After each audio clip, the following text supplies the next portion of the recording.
Hey everyone, welcome back. It's Floss. It's July wrap-up time and I read 4.5 books.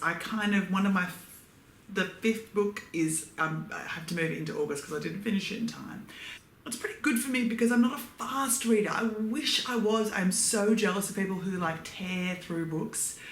I just can't. And I like to give it a little bit of breath between each of them. So that's me, and there's nothing wrong with that. All right, my first book that I read this month was Eligible. I did post a vlog review on it. Basically, I actually enjoyed it, and now thinking about it further away from the book, I actually really enjoyed it in that when I first read it, I really struggled as a huge Lizzie Bennet Diaries fan to distance myself from those voices and these voices because they're both modernised retellings of Pride and Prejudice. But once I got through it and took some of the twists and the turns and let it sink in, a couple of days later I was like, no, actually I think I enjoyed that more. So while my original vlog review is still really counts, I still think this is a great read. I enjoyed it. Next, I was very lucky thanks to Penguin Australia who sent me a proof copy of the Melina Marchetta Tell the Truth, Shame the Devil. This is her first real adult novel, as it were. I know some people have called The Piper's Son an adult novel. Some people do, some people don't. This has adult protagonists. It's an adult book and I really enjoyed it. It's still very much a Melina Marchetta book in that her beautiful way with characters and their backstories and the sense of family, even in the massive world that we live in, how close people can be, how important that is, and the history that we share and don't share. It's just beautiful, Melina, and a fantastic read that I really enjoyed. I did post a review for this one as well. The next book I read was the final in the Fifth Wave series, The Last Star. I enjoyed this. I didn't love it. For me, the series not fell off a cliff because I don't think it did. I just think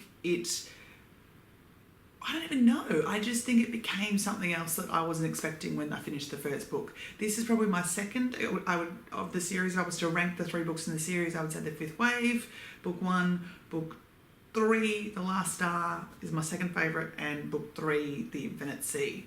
I think the steps in The Infinite Sea that the book took, it couldn't recover from in The Last Star enough. So I'm glad I know what happened to the characters. I'm glad I saw it through, or read it through, as it were. Would I recommend the series as a whole to someone now who hadn't read it? Not necessarily. I would do it with a lot of caveats. To someone who's seen the film, I would definitely say read book 1. But I don't know if you need to go on. I mean, there's a lot of cliffhangers that you probably want to know the answers to, so you probably will go on. But that's probably my whole series review is. I also did review the Abby Glyn's Until Friday Night. I'll put the cover up here. I did actually have the physical book thanks to Simon & Schuster who sent me the review copy, but I've given it to a friend who was going away on holiday and wanted something to read on the beach. I didn't like the book, which sounds really weird to then say I've given it to a friend, but it's a fine beach read, and if she accidentally left it on the beach, I wouldn't be shattered. I had a lot of problems with the book and what the characters represented. I felt that the male was incredibly misogynistic. I thought that the female was incredibly meek and mild, and neither of these were addressed or rectified by any other secondary characters. Their relationship was incredibly rushed, and the journey they took I was frustrated by more than enchanted by. And I probably brought in that expectation from reading another Abby Glyn's book and thinking, I know she's done this for characters before, and I was kind of hoping that she would prove me wrong, and it didn't happen. So I did leave a review. I think it's a review that I wanted to do because I don't like to slam books. I don't like it. And it's not a slam. I don't like to review books negatively, but I think it's important to say when I don't like something. As a reader, I trust reviewers who give honest opinions, both positive and negative. I think it's important for people to realise that not everything can be the best thing ever. Not everything can be great.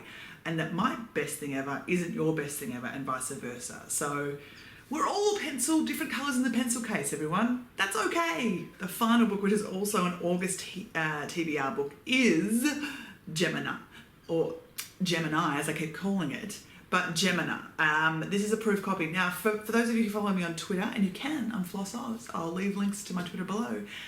This was a real struggle for me, not to read it, but to decide whether to read it or not, because this is an unfinished proof in that a lot of the artwork isn't done yet. And I was really torn about that because the artwork and that whole aspect of Illuminae, I freaking loved. It was one of the things that made the book, the book was already good, but it just made it amazing, and it really brought to life that whole world for me in a unique and special way.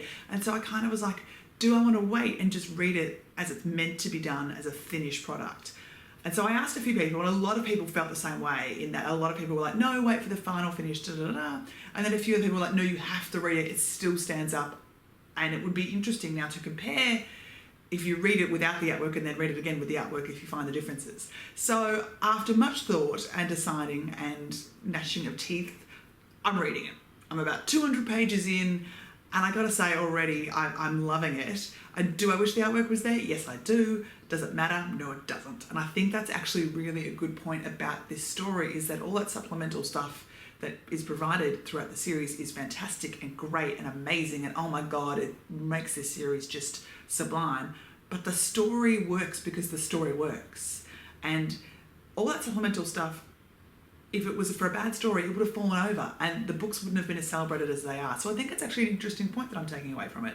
Yes, I'm about 200 pages in. I'm trying not to put it, I've got work to do and things to do, so I don't want to drop everything. But I will be definitely finishing this one in the next couple of days.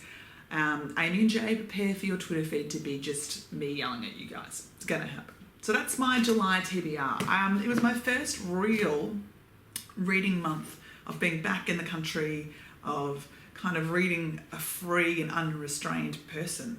And it's really exciting. It's kind of like, I don't have to think, oh God, I've got a marketing meeting come up, I have to read that book and prepare something for it.